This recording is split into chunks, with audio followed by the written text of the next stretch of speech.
Hey, what's good with it, YouTube, man? This is your boy Rojo, and this is the Rojo Room, man.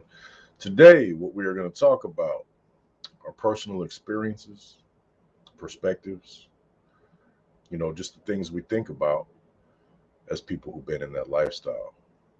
And I know a lot of you know what I was, where I've been, what I've done, etc. But the thing is, man, when we share our experiences and our thoughts, and whatever the case might be, no matter what the topic is, no matter nothing. Um, you got to understand, everybody has a different point of view. Now, you take the relationship, between South and white, North and black, and everybody has an opinion on it. There's a lot of ways to view it. You know what I mean? Was there alliances? Was there, race involved? Was there this? Was there that? And at the end of the day, man, when people have different opinions, that doesn't necessarily mean that it's racist because it's not. I've gone over a lot of times how, the brothers had my back fully in Quentin, in Susanville, in Santa Rita, in Contra Costa, all the way back to the Texas Youth Commission. And I grew up in Detroit. We were the only family in like 25 square blocks that wasn't black. So everybody knows, obviously I got along just fine. I'm alive and well. I've been in dorms in Texas County jails, 32-man dorms, 31 black inmates, and me. You know what I mean? And I got all kinds of people who could come on here and talk about my character. Now, I wasn't the one, being accused of any kind of racist philosophies or anything like that, because I've expressed many times that I judge people individually based on my relationship with them. And if I'm cool with them, I'm cool with them. Nothing else matters. And if not, it doesn't have nothing to do with any kind of race or where you're from or any of that. Now, even when I was extremely active, man, I had no hate for the Southsiders. You know what I mean? I had no hate for the Bulldogs. I had no hate for the Woods. You know what I mean? Even though those were my mortal enemies at the time. It was business, it's politics. A lot of people get it confused that race is the main factor in politics when it's not. Gang loyalties, no matter which group it is, overrides race in prison in California. You know, when I was going to jail before I became what I became, I was a norteño. I wasn't the white norteño. I wasn't, you know, put aside and classified differently. When I became a bro, I was a bro. When I became an NF member, I was an NF member. There wasn't all that racist stuff. There wasn't none of that. And there's other white dudes that have been in the North, NF members, NR members, Norteños. And race isn't a factor. Now you look at it, North and white in my career from 93 till 2004 was the most likely to kick off. But there's white dudes that are in our group at the highest level. And that's the enemies. That's not racist stuff. You guys, a lot of you guys know YA babies and stuff. CXIV. Was it an official thing? Not so much. YA doesn't have the authority to make things official for the entire group as a whole. That comes from headquarters. That comes from the big homies. However, it was very serious. The homies and the Crips rocked together. Tough. You know what I mean? It's a trip. For people out of state that don't know, Crips obviously rock blue, the homies rock red. People from other states might look like, damn, why are those dudes and those dudes kicking together? They got different colored rags. At the end of the day, it's all about who you mess with. It could have easily been the Bloods. It could have easily been uh, Kumi. It could have been anybody. But for some reason, The homies and the Crips established a strong working relationship from YA that carried on to the pen. And I've said before on here, man, the Crips had my back, bro. The homies went on lockdown in an institution, and I was down as an other from the administration. And excuse me, man, my other computer's acting up. I was marked down as an other by the administration.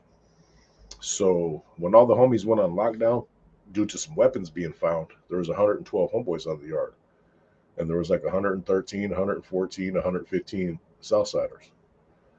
I go to the yard, all the Southsiders are still out, and we didn't have no problem with the Southsiders at that point in time. There was a wee bit of tension between the Northerners and the Woods. There's like 300 and something Woods on the yard, 100, let's say 115 Serranos. That's like 400 and almost 500 people that would love to whoop me, because as far as the North, race is not a factor whatsoever. Could there be individuals from the North that harbor racist type of feelings? Of course. That's the same for any group. Is there people from down south that harbor racist feelings? Yes. Is there whites? Of course. Is there brothers? The answer is yes, you guys. People out there say that the brothers can't be racist.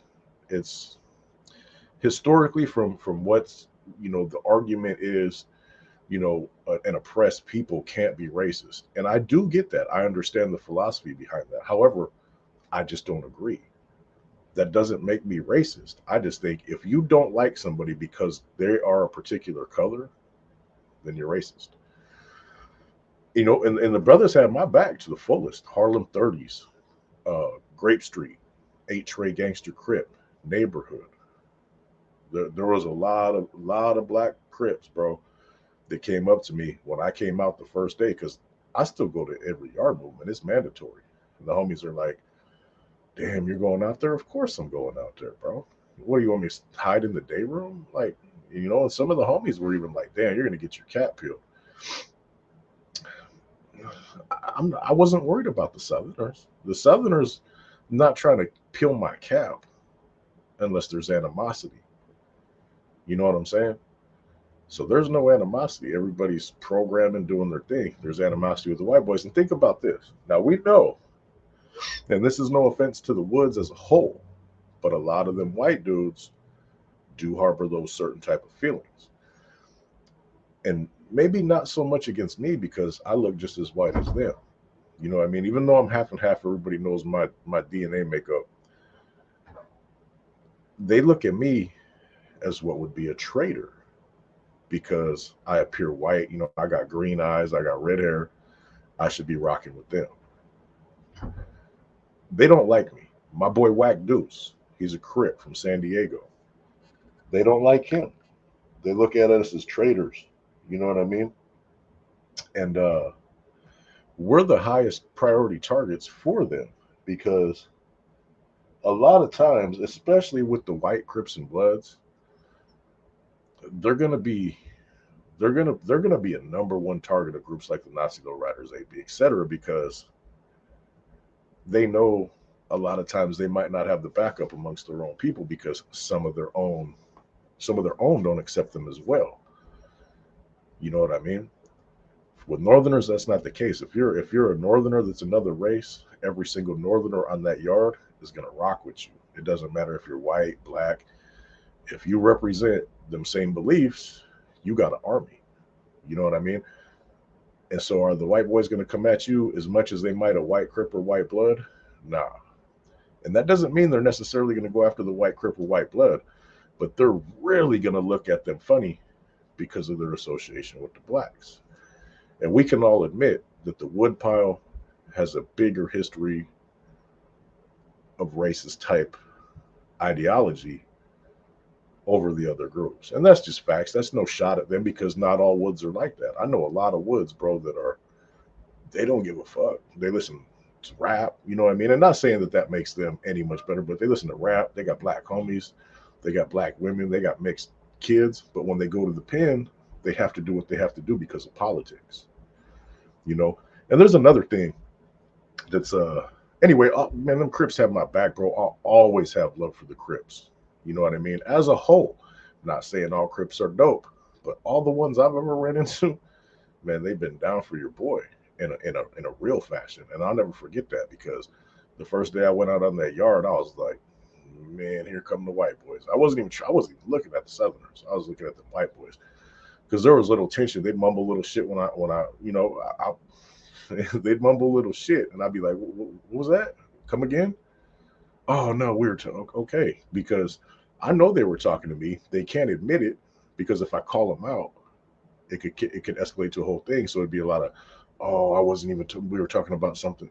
Yeah, I know what you're talking about, homie. You see me over here kicking it with these Northerners and kicking it with these Crips, and see me kicking with the 707 Vallejo car was deep. And one of my homeboys from the streets, a personal friend of mine, we actually did a crime together, and I ended up skating.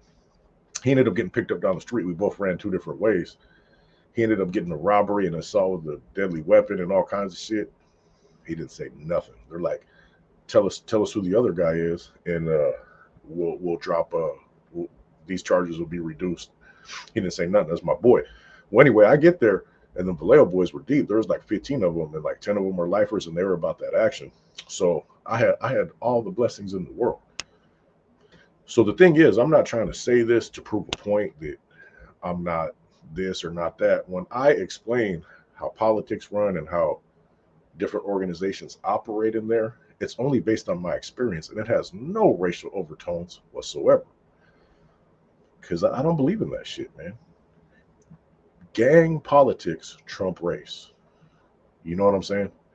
So it's not Rojo goes in there. He's the wood homie. You know, Rojo's a Norteño. Rojo's NR. Rojo's NF. Black Southsider. He's not the Black Southsider, homie. He's a Sereno. He's from Southside. He's a resident. Whatever his status might be within that group. You know what I mean? The biggest issue in prison would be white dudes who roll with the brothers. And we understand that. That's just politics. That's how it's been. The interactions everybody used to have, white and South, I don't believe that was based on race. That was based on common interests and common, you know, the Aryan Brotherhood obviously don't like the blacks. But the big homies from down south, their thing wasn't the blacks. Their thing was the guys from up north, or so-called up north, because most of them were from down south to begin with. The whole founding fathers of the NF are from down south. It wasn't everything's not racial, man. California is political. It's racist with some of the white groups, and it's racist with some individuals from other groups. You know, and like when certain group segments say, "Oh, we don't have a lot of dropouts. We don't have this." You guys don't have an organization. Organizations and street gangs are way, way different. You know what I mean? There's a lot of groups that don't check paperwork.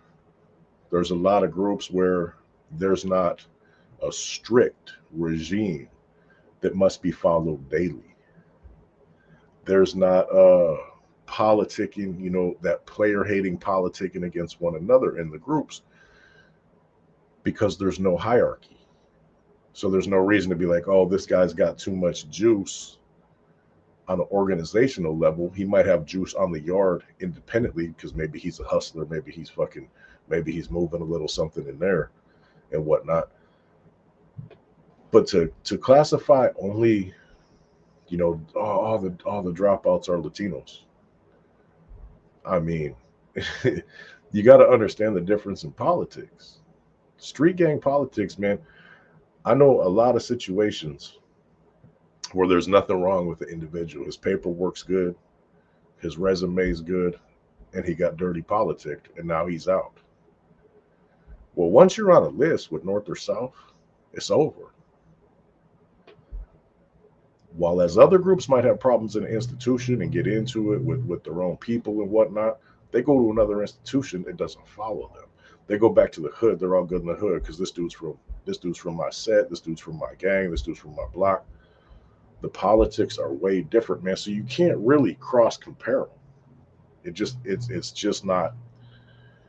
They're just not the same. You know, a street gang. You know, such as Crips, Bloods, Gangster Disciples, Vice Lords, things like that. They're way, way, way different from the big homies from the South, big homies from the North. You know, the AB. You know, black dudes have it very, very good in jail. Now, don't get me wrong. There's wars that break off with Serranos and whites and stuff like that, and it's devastating because nobody's playing, and all the brothers will come together and do their thing. But to say that every you can't compare. It's apples and oranges, man. You know, you gotta, man. There's other groups can go out to the yard and do whatever they want. You know what I mean? As long as it doesn't interfere on somebody else's established little territory on the yard or disrespect anybody. Northerners aren't going out and getting to do what they want and play basketball and whoop de whoop, man. You know what I mean? You miss 1 yard or something, you sleep in, whoop de whoop, that could end your career. That's just not going to happen with other groups, maybe the Southsiders. But when I explain things like that, it doesn't have racial implications. It's not saying anybody's better or worse than anybody else. It's just facts.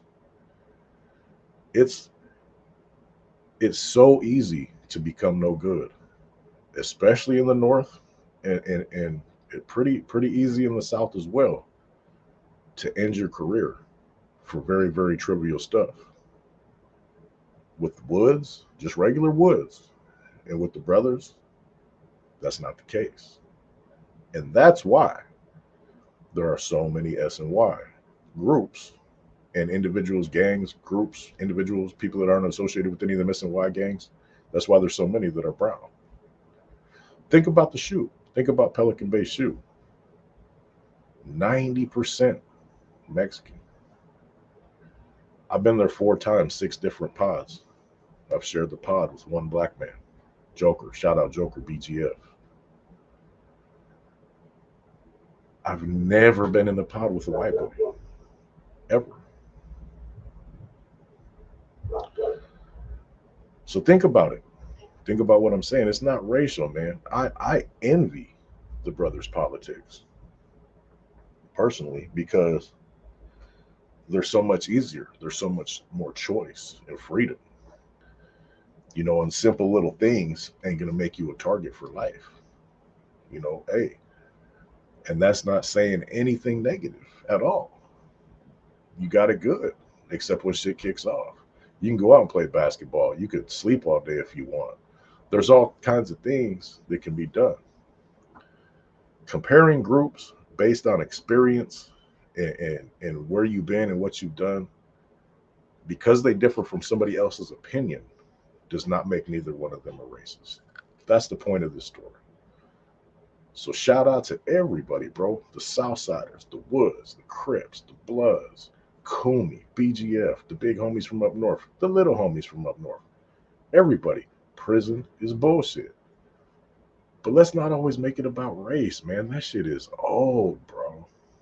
It's your boy Rojo. This is the Rojo Room. I'm gone.